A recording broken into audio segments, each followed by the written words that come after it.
Bismillahirrahmanirrahim. Assalamualaikum warahmatullahi wabarakatuh.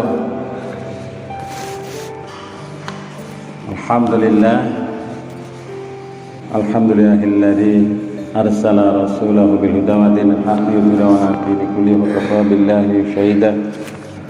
Asyhadu an la ilaha illallah wa la syarika lahu wa asyhadu anna Muhammadan 'abduhu wa rasuluh. Rabbi shrah li sadri wa yassir li amri wahlul 'uqdatam min lisani yafqahu qawli. Jamaah pengawasan yang dirahmati Allah, monggo sarengan wonten kesempatan menika menika kita mengucapkan rasa syukur dumateng Allah Subhanahu wa taala ya qaulina alhamdulillahi rabbil alamin. Pada wekdal menika dalu menika kula panjenengan sami tasih saged makempal tunggal wonten ing menika majelis. Mugi-mugi kempal kula panjenengan sami tansah dipun ridhoi dening Allah Subhanahu wa taala. Amin ya rabbal. Salajengipun sholawat salam mugi tansah kunjuatur dumateng junjungan kita Nabi Muhammad sallallahu alaihi wasallam. Semrambat dumateng keluarga, para sahabat lan kaum muslimin wal muslimat, dan mugi-mugi kula panjenengan sami pikatuk syafaatipun benjang wonten ing yaumil qiyamah. Amin ya rabbal alamin. Bapak Ibu yang dirahmati Allah, beberapa hari ini kita mengalami dikaruniai oleh Allah berupa hujan ya. Hujan air. Ini saya akan membahas tentang air ya, dan sedikit saya nanti menyinggung tentang hujan. Yang kebetulan ini juga di buku HPT jilid yang ketiga ini itu ada bab khusus pengelolaan air dalam pandangan Islam. Jadi Islam sedemikian lengkap mengatur termasuk diantaranya adalah mengatur tentang air, menerangkan tentang air. Karena ini air merupakan salah satu sumber dari kehidupan. Bahkan alat bersuci kita yang utama adalah menggunakan air. Termasuk air hujan ini. Nah, karena kebetulan sekarang banyak hujan, maka saya menyinggung sedikit tentang hujan. Hujan dalam Al-Quran itu banyak sekali faedah, hikmah atau manfaatnya ini diterangkan ya. Cara lain dijelaskan dalam tafsir Misbah ya, karya dari Quraisy Shihab. Ketika menafsirkan surat Al-Furqan ayat 50, dan sungguh kami telah menggilirkan hujan di antara mereka agar mereka mengambil pelajaran. Tetapi kebanyakan manusia tidak bersyukur, bahkan mereka mengingkari nikmat. Al-Quran surat Al-Furqan ayat 50. Walaqad sarrafnahu bainahum liyadzakkaru fa'aba aksarun nasi illa kafuro. Jadi Allah telah menggilirkan hujan. Ini digilir hujannya nggih. Kadang-kadang teng mriki udan teng Wanarja mboten, teng Wanarja udan teng mriki mboten. Kadang-kadang bareng. Nah, supaya apa? Oleh Allah disebut dia zakaru, agar kita mengambil pelajaran, mengambil hikmah, mengambil ibroh. Oh, anane udan. Jel, seniki mbayangaken kula jenengan sami. Nyiram kembang selatar nggih, atau kita menyiram halaman ketika berdebu. Itu membutuhkan energi yang luar biasa. Allah menyiram sedemikian banyak dengan mudahnya. Bahkan ditambahi tidak saja hujan, ada hujan, ada angin, ada petir. Nah, semuanya itu diatur oleh Allah Subhanahu wa taala supaya apa? Supaya kita ini mengambil pelajaran. Jadi kita merenungi. Ya kita orang-orang awam ya deleng udan ya nulis biasa kayak gitu ya. Bahkan jadi nyanyian itu. Tik tik tik begitu ya. Bunyi hujan. Itu jadi nyanyian. Padahal banyak sekali hikmah dan manfaatnya. Maka dalam sebuah kisah Rasulullah Sallallahu Alaihi Wasallam ini dalam sebuah hadis ya menceritakan kepada kami Mawarzi, dia berkata mengabarkan kepada kami Abdullah dari Nafi, dari Qasim bin Muhammad, dari Aisyah. Bagaimana? Sesungguhnya setiap kali Rasulullah Sallallahu Alaihi Wasallam melihat hujan, beliau berdoa, Allahumma sayyiban nafi'a. Ya Allah, jadikanlah hujan ini bermanfaat. Jadi kita diudayakan ketika turun hujan kita berdoa, moga-moga udane nggawa manfaat, aja nggawa mudorot, aja nggawa sing merekna dadi cilaka. Jadi hujan itu enggak memberi dampak apa-apa dalam keburukan, itu enggak ada sebenarnya. Dampak itu karena apa? Karena ada rekayasa manusia. Hujan itu enggak ada dampak buruknya, enggak ada dampak negatifnya aslinya. Tapi karena lingkungan sudah dimester, sudah diaspal, sudah dicor, akhirnya airnya tidak tertampung, tidak bisa resapan. Kemudian sebab lain adalah karena hutan sudah pada digunduli, dibangun dan tidak ditanam kembali misalnya. Sehingga ekosistemnya menjadi rusak. Karena ekosistem menjadi rusak, maka hujan ini kadang membawa bencana. Bencananya apa itu? Misalnya tanah longsor. Longsor kenapa? Karena wis ora ana sing nggo cekelan, oyode sing gede-gede wis pada ora ana, ya akhirnya longsor. Banjir. Nah itu termasuk kemarin ya, 2 hari kemarin ini banjir di Magelang termasuk banjir besar, walaupun dalam hitungan jam 1 atau 2 jam besar sekali. Termasuk rumah saya itu biasanya nggak pernah masuk, itu masuk tekan buri biasanya hanya di depan siap-siap. Nah kemarin masuk sampai ke musolanya itu masuk. Nah, itu karena apa? Karena sudah tidak bisa menampung karena resapan airnya. Maka Bapak Ibu saudara sekalian, kita simak bagaimana penjelasan manfaat hujan ini secara sekilas ya, karena sebenarnya ini nanti intinya bukan ini, tapi intinya pada pengelolaan air. Tapi karena musim hujan sehingga saya menerangkan dulu tentang hujan ya. Jangan sampai hujan itu dicela gara-gara hujan nah itu gara-gara gerimis, gara-gara nah itu. Hujan aja itu merupakan keberkahan yang luar biasa. Maka Allahumma sayyiban nafi'a, ya Allah ya Rabbi, moga-moga udan ki nggawa manfaat. Yes. Nah apa manfaat dari hujan itu sendiri? Yang pertama, dapat menyuburkan tanah. Dapat menyuburkan tanah.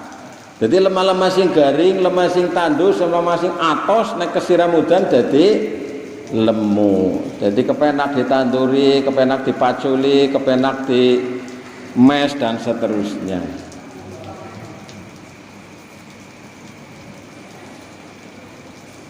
Sebagaimana tadi saya kutip dalam surat Az-Zukhruf ayat 11 ini. Dan yang menurunkan air dari langit menurut ukuran yang diperlukan, lalu dengan air itu kami hidupkan negeri yang mati atau tandus. Seperti itulah kamu akan dikeluarkan besok dari kubur. Jadi misal itu kan pada zaman Nabi Yusuf alaihissalam pernah terjadi kemarau yang sangat panjang. Misal naudzubillah, ora udan 5 tahun nang ngaring ngene dhewek. Garing tungting. Air sulit didapat. Begitu turun hujan, wow, seneng banget nggih.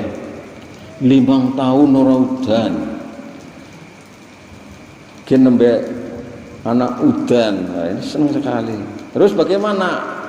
Tanahnya menjadi basah, menjadi subur. Inilah diantaranya hikmah atau manfaat hujan yang menjadikan tanah yang tadinya tandus menjadi subur.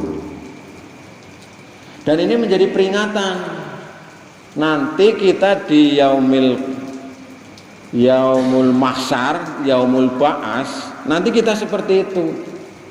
Seperti halnya seperti halnya tanaman yang mati karena tidak ada hujan, kemudian dibangkitkan pada yaumul ba'as, seperti tanaman ketika terkena hujan, ketika tanah terkena air hujan, pada tukul, ketekel begitu. Nah ini, jadi Allah begitu mudah menghidupkan, mematikan, dan menghidupkan kembali serta membangkitkan besok pada hari kiamat. Kemudian yang kedua, air merupakan sumber ya, sumber air bagi kelangsungan hidup manusia, hewan, dan tumbuhan.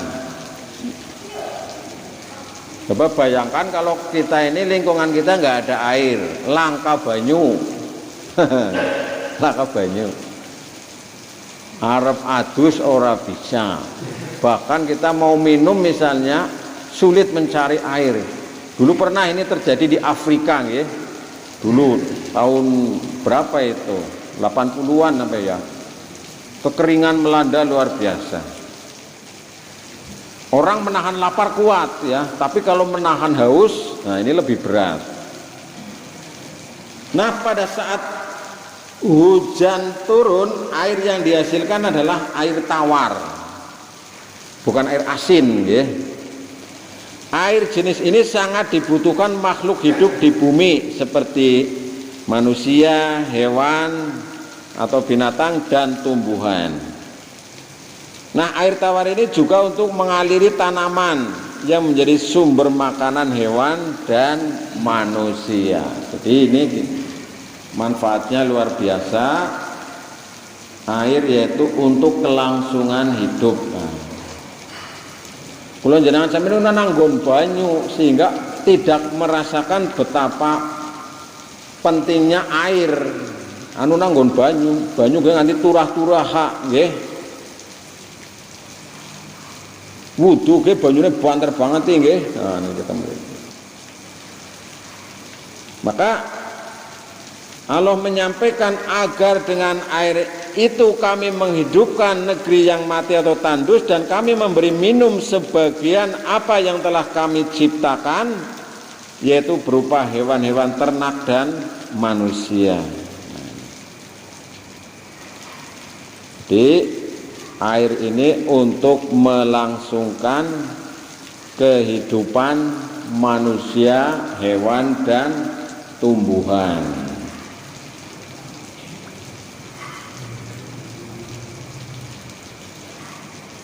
Kemudian yang ketiga, menyuburkan segala jenis tumbuh-tumbuhan. Hampir semua tumbuh-tumbuhan itu membutuhkan air.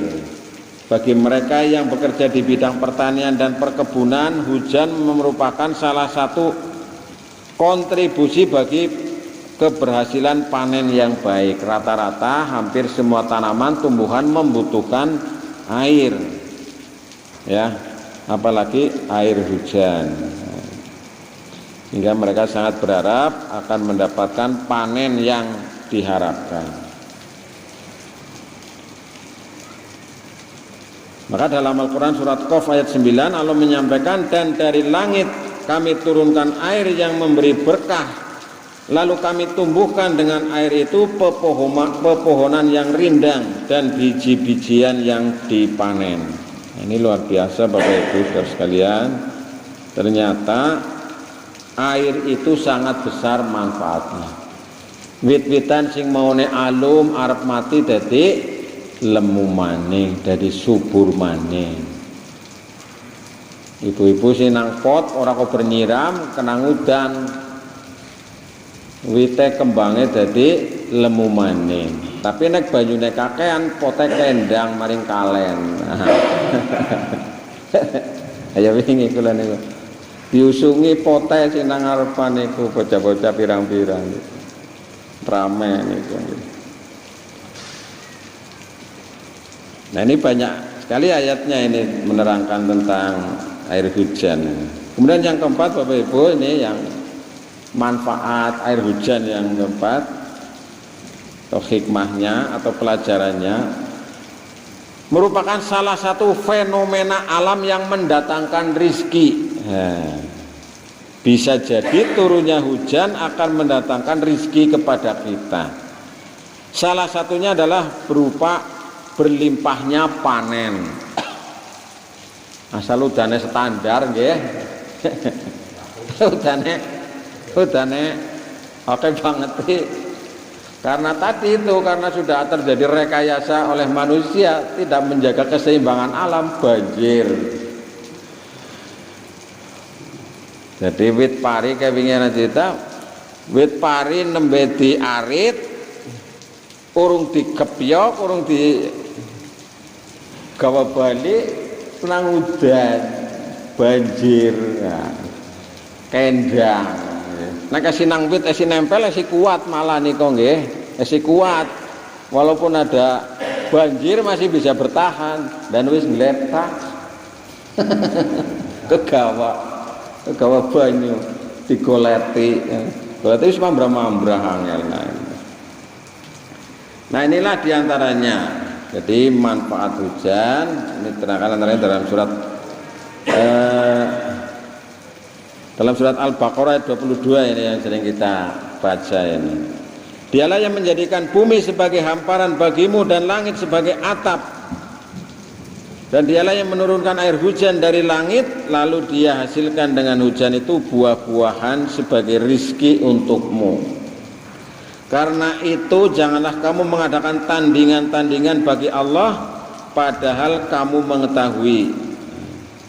Quran surat Al-Baqarah ayat 22. Alladzi ja'ala lakumul arda firasya was samaa'a bina wa anzalna minas samaa'i ma'an fa akhraja bihi minas samarati rizqan lakum. Fala taj'alu lillahi andada wa antum ta'lamun. Jadi Bapak Ibu, hujan itu banyak hikmah, manfaat, bahkan bisa membawa barokah. Maka kita harus husnudzon, positif dalam melihat terhadap hujan ini. Lanjut nggih, itu saya menyinggung sedikit tentang hujan. Nah sedikit kalau pada menyinggung tentang nilai dasar dalam pengelolaan air. Nah, ini saya baca di HPT jilid 3 halaman 311. Agama Islam sebagai agama yang sempurna di sisi Allah kaya akan nilai dasar, ya, al-qiyam al-asasiyah, yang dapat dijadikan pedoman dan tuntunan bagi pengelolaan air. Jadi dalam Islam ini ada tuntunan manajemen air. Tidak ada manajemen perusahaan, manajemen konflik, manajemen perusahaan dan sebagainya, tapi juga ada manajemen pengelolaan air. Luar biasa ini. Nah, nilai dasar yang kemudian menjadi landasan bagi penyusunan prinsip yang universal, prinsip yang umum, ya, al-usul al-kulliyah. Jadi prinsip yang umum. Nah, berikut ini kami sampaikan Bapak Ibu nilai dasar pengelolaan air yang digali dari Al-Quran dan hadis Nabi. Yang pertama apa?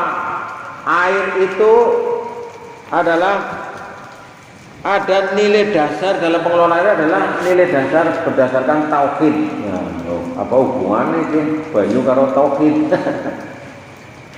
Tauhid adalah fondasi keimanan dan amal kebaikan dalam Islam. Nah, kepercayaan ini melahirkan kesadaran bahwa seluruh alam semesta termasuk air, itu nggih, termasuk air diciptakan dan diatur, dipelihara oleh siapa? Oleh Allah Subhanahu wa ta'ala. Banyu nggih sing gawe sapa? Gusti Allah. Maka tauhid mengatur hubungan antara manusia dengan Tuhan, manusia dengan manusia, dan manusia dengan alam, termasuk dengan air. Jadi nganggo banyu be anak aturane. Air yang di sana, air yang dalam tubuh kita kalau keluar najis ya harus dibersihkan dengan air yang dari luar. Nah, ini kan kita prinsip tauhid. Nah, prinsip tauhid menyediakan visi kesatuan bagi manusia, kesatuan bagi umat Islam. Dengan visi tersebut, umat Islam menyadari bahwa manusia dan air adalah bagian dari alam semesta dan diatur keberadaannya oleh wahyu. Wah, luar biasa. Nembe krungu mbok anak banyu dihubungkan karo tauhid. Iya. Saya juga sambil belajar, aku bermacam-macamnya malah nggak anu kayak gini yang ngisi, nggak lagi jagong, dewekan, itu ya ngutak-ngutak YouTube.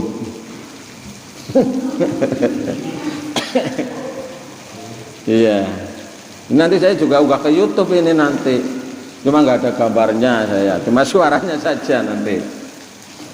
Jadi pokoknya share ya, tiada hari tanpa nge-share itu saya. Sehari bisa nge-share 5 masjid saya. Pokoknya share wis. Nanti mumet sing nonton ya. Iya. Saya lagi bikin channel lagi saya. Udah 2 channel saya. Channel Liputan 24. Nah, kemudian channel anak saya Sultan. Insya Allah nanti kalau cair saya kumpulkan teman-teman, saya mau bikin kampung YouTuber. Nah, iya. Paling kepenak sih oleh duit aslinya jadi YouTube gue. Asal gue HP wis lah. Iya. Tapi perlu mentor nanti itu. Pekerjaan paling mudah itu, simple, praktis, siapa saja bisa, yang penting ada kemauan. Iya. Perlu ada mentor nanti ya. Jadi ini yang pertama. Prinsipnya tauhid. Oh, ternyata kaitannya itu demikian ya. Jadi melindungi air juga merupakan salah satu bagian dari tugas agama kita, melindungi supaya air itu tetap mengalir. Nah. Jadi bukan semata-mata tugas keduniawian. Jadi nek panjenengan dulure utawa sapa ana sing dadi tukang ngilekna banyu, nah niku kan banyune men lancar nggih. Nah, itu termasuk salah satu tugas keagamaan. Bukan hanya tugas duniawi. Nek miyen ana sing jenengane apa kae? Ulu-ulu ya. Nah, pengairan. Menteri pengairan nang desa. Nah, prinsip tauhid menciptakan motivasi dalam beragama dan moral yang kokoh untuk melindungi dan mengatur air. Luar biasa ini. Nah, yang kedua Bapak Ibu saudara sekalian, ini yang menjadi landasan atau nilai dasar dalam pengelolaan air adalah syukur. Apa hubungannya? Oh, syukur kepriwe? Jadi kita ini dikaruniai air yang melimpah ruah, banjir. Panjenengan nek mari ngarep golek banyu nang ngene pinggire angel. Nang ngene kuwi banyu kan karena dialire pakai aliran yang di pinggir jalan itu. Macul nang kana ngeduk kepengin anu banyu, wis tangi lamon. Pacule tugel urung nemu banyu, Pak. Wong dipacul watu. Ya.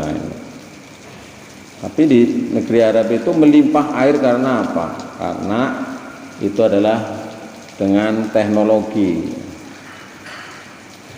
Nah, sebagian negara yang memiliki potensi air yang berlimpah sudah seharusnya setiap muslim menanamkan rasa syukur. Alhamdulillah esiana banyu jajal ngene jenengan nek anakku kulae krane rong dina bae lah banyune lah.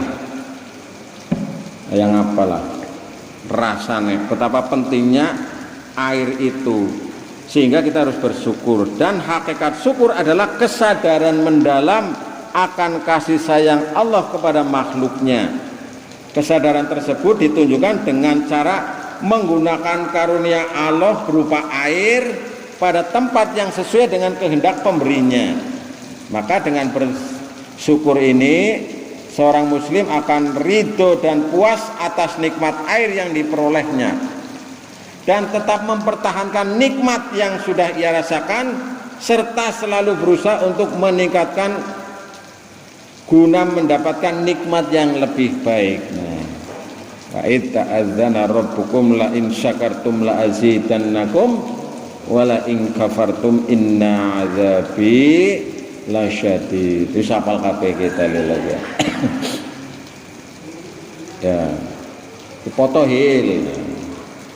Dan ingatlah ketika Tuhanmu memaklumkan, sesungguhnya jika kamu bersyukur niscaya akan aku tambah nikmat kepadamu.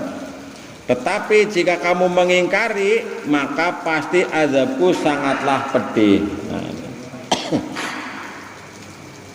Jadi Bapak Ibu, banyu kiai mengandung prinsip yang utama juga adalah prinsip bersyukur kepada Allah. Lanjut ya. Lalu prinsip yang ketiga adalah keadilan. Keadilan bermakna setiap anggota masyarakat memiliki hak untuk memperoleh kebutuhan dasarnya. Dalam hal ini adalah air secara adil. Jadi air yang ada itu harus menjadi salah satu media untuk menanamkan, mendistribusikan keadilan sebagai salah satu prinsip dalam agama Islam, al-adil atau al-adalah. Nah, dalam mengelola dan mendistribusikan air, nilai keadilan harus menjadi acuan. Jadi kalau dalam Islam itu kan ada beberapa yang milik publik, tidak menjadi milik perorangan. Milik perorangan itu karena ada sesuatu, ada transaksi. Aslinya air itu kan milik semuanya. Air sungai yang mana sapa bae giot. Nah, Hilmi itu, bapak-bapak, Hilmi ini kisah nyata, sering dari Majenang ke Cilacap nguja-nguja ngambil air laut Pak Saiful. Hilmi, saya pernah itu sana jalan banyu laut ya. Banyu laut mana orang nggak apa-apa. Di sana beli apa? Beli jeligen. Pinter Hilmi ya. Setelah beli jeligen beli apa? Beli itu ember dijiret buat timba air. Oh iya. Jadi oteng ceguk kayak gue tarik masukkan jeligen. Jeligen yang berapa itu 20 liter ya. Gratis di sana. Nah, air itu adalah merupakan salah satu milik bersama. Kemudian yang kedua api. Nah, api yang milik bersama itu. Mau gua njot api, njot geningan ana. Geni sing nang kana. Nah, Bapak Ibu saudara sekalian, setiap anggota masyarakat harus memiliki kesadaran untuk memperoleh dan menggunakan air dengan sesuai kebutuhan. Ya. Sebab air adalah kebutuhan dasar, basic human need-nya ini, dan menjadi salah satu hak asasi dalam kehidupan. Ternyata memperoleh air itu merupakan salah satu hak asasi.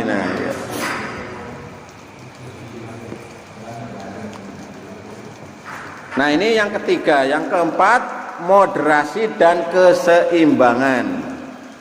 Jadi moderat adalah perilaku tengahan dalam kerangka menghindari problem yang berlebihan, yaitu air dari segi pemborosan dan air dari segi kekurangan. Jadi aja nganti nang kana kekurangan air, nang kene pemborosan air, nang kana ora bisa nginum, nang kene bisa nggo adus. ini menjadi salah satu prinsip keseimbangan. Maka dalam surat Ar-Rahman itu ya ayat 7 sampai 9, was-samaa'a rafa'aha wa wada'al mizan alla tadghaw fil mizan wa aqimul wazna bil qisti wa la tukhsirul mizan.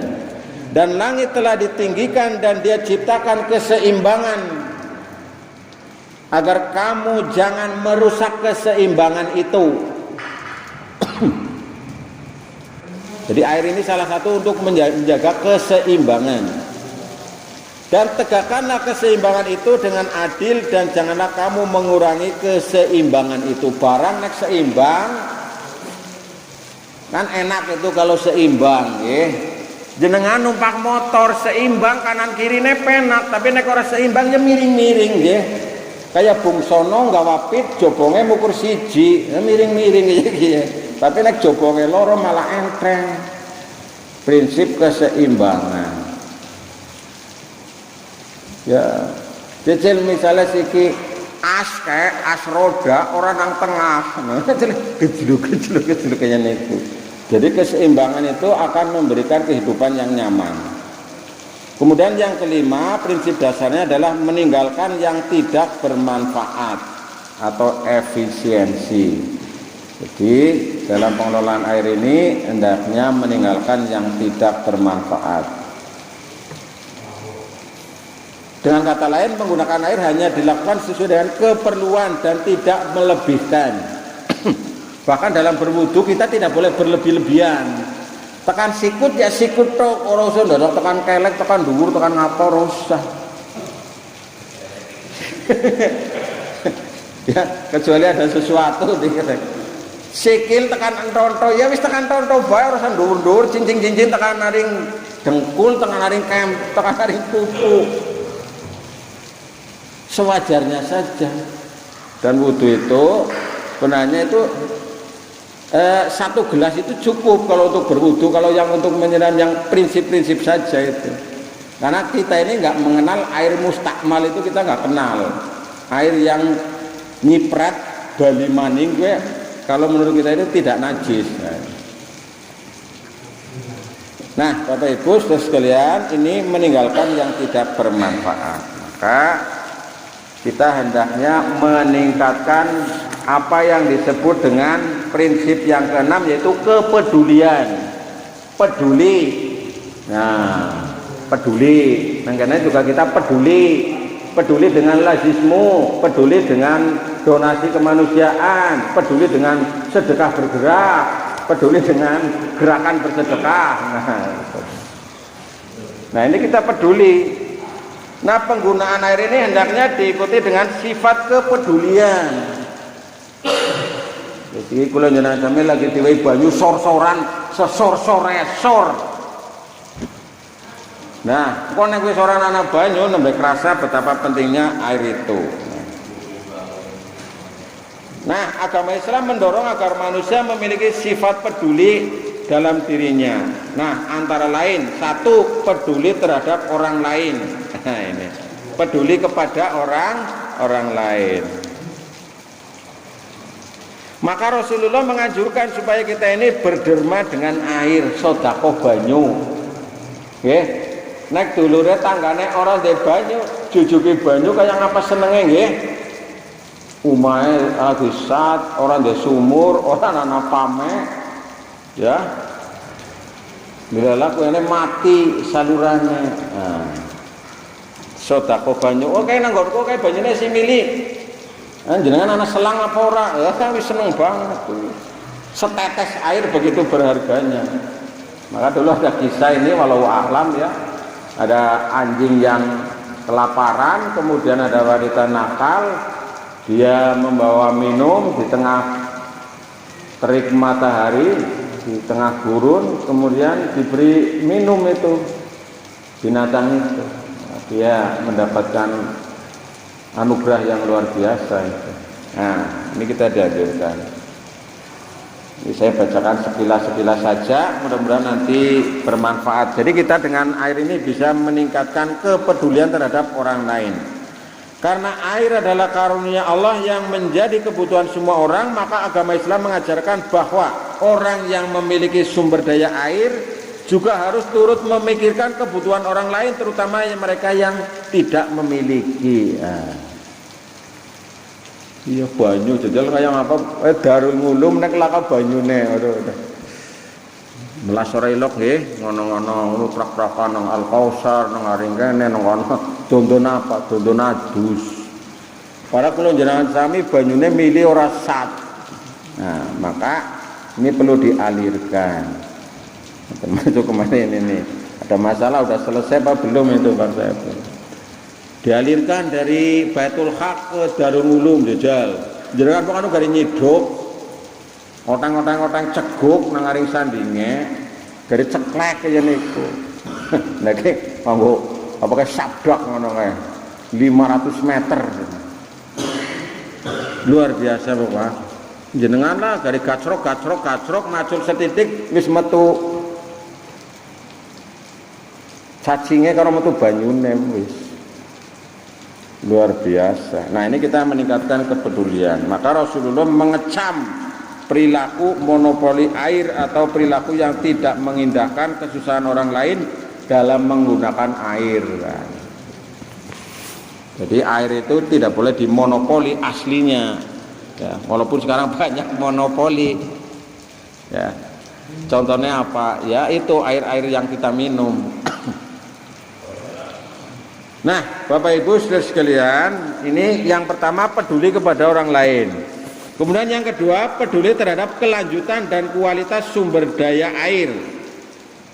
Nah, ini. Jadi kita ini peduli terhadap kelangsungan sumber daya air.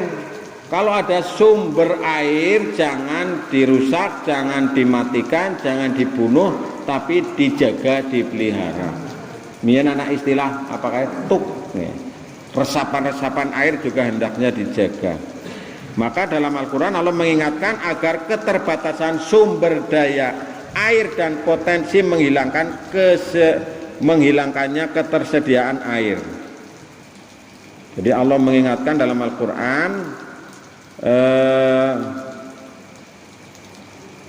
dalam surat Al-Mu'minun surat yang ke-23 ayat 18. Dan kami turunkan air dari langit dengan suatu ukuran. Lalu kami jadikan air itu menetap di bumi dan pasti kami berkuasa melenyapkannya. Nah, iya. Jadi main ini membahas udan, bahas air, karena apa Gunung Jebluk, bahas masalah gunung itu ada dalam Al-Quran, ternyata banyak. Luar biasa Bapak Ibu.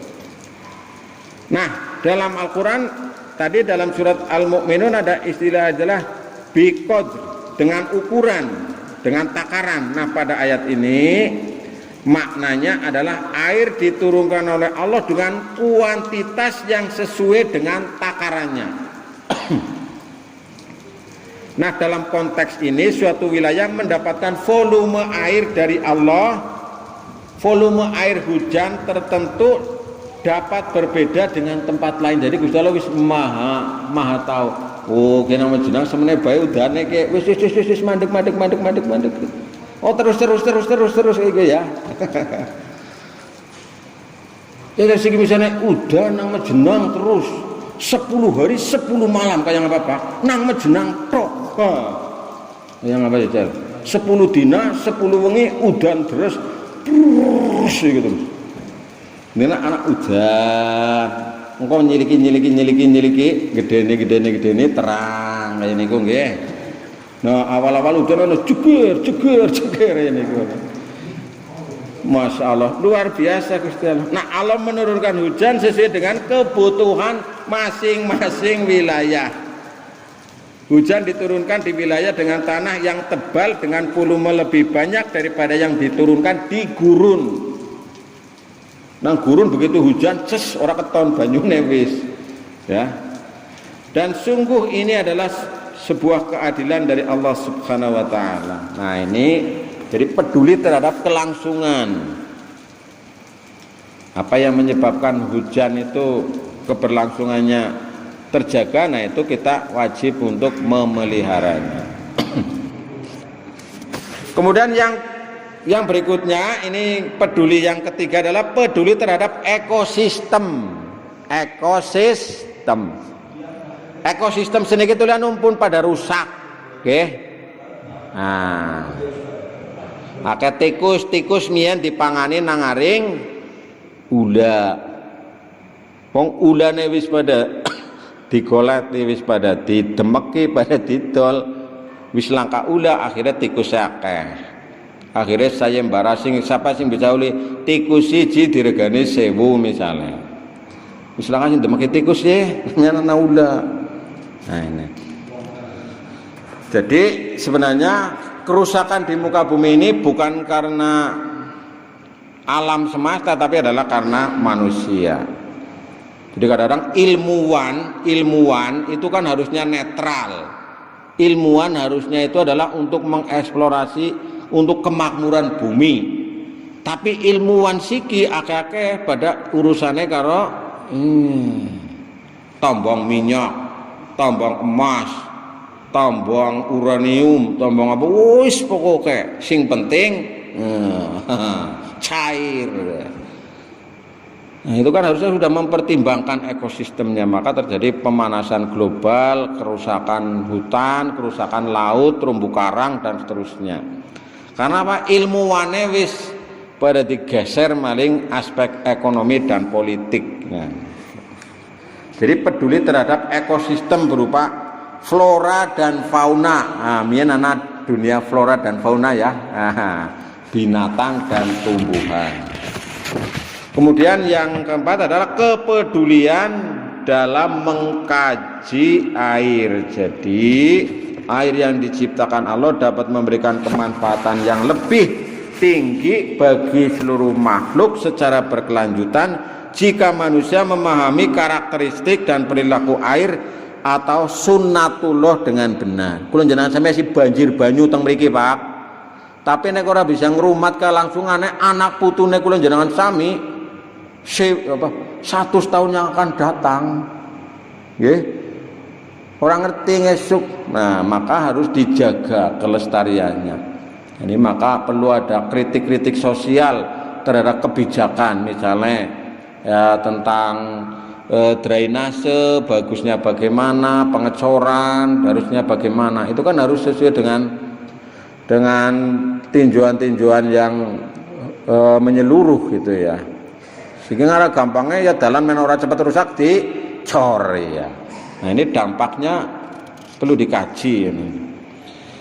Maka kita perlu memperhatikan ini yang berikutnya adalah prinsip universal dalam pengelolaan air. Nah, ini. Antara lain ya ada beberapa strategi yang perlu ditempuh. Yang pertama adalah mengurangi penggunaan pemborosan kehilangan air. Mengurangi penggunaan pemborosan dan kehilangan air. Jadi jangan sampai air itu menjadi habis hilang karena dengan rekayasa tertentu. Kemudian yang kedua, proteksi dari polusi atau pencemaran. Ya. Jadi diminimalisir dari polusi dan pencemaran. Nah, ini biasanya adalah karena industri, pertanian, peternakan, perdagangan, transportasi, pertambangan dan lain sebagainya. Ini kajian-kajian ilmiah yang luar biasa ini. Kemudian yang ketiga, meningkatkan fungsi kawasan hutan sebagai kawasan resapan air. Nek alas wis gundul kabeh, wis ora ana alas, ya banyune labas, nggih. Nah, banyune labas akhirnya terjadi longsor, terjadi banjir dan seterusnya. Nah, ini Bapak Ibu Saudara sekalian, antara lain pencerahan sedikit tentang air. Tadi di awal saya menyinggung tentang manfaat hujan, kemudian yang berikutnya ini tentang pengelolaan air. Yang mungkin nanti di lain waktu kita akan mengkaji, menilai air dalam perspektif ibadah ya, karena air itu adalah alat bersuci atau toharoh yang utama. Setelah tidak ada air baru dengan debu atau dengan tanah ya, baru dengan yang lain. Nah, ini karena kita terbiasa dengan air, maka kita hendaknya memperhatikan masalah air ini. Prinsipnya kita tadi sudah saya sampaikan beberapa prinsip dalam penggunaan air. Kita mensyukuri nikmat air, kita memelihara air, memanfaatkan dengan sebaik-baiknya, menghindari pemborosan air. Jadi air yang ada itu jangan dibuang karena pemborosan penggunaannya, tapi kita juga jangan sampai kekurangan air karena ekosistem yang rusak ini. Nah, inilah Bapak Ibu, ini pelajaran yang luar biasa, semoga ada hikmah manfaatnya khususnya bagi saya dan umumnya bagi jamaah sekalian.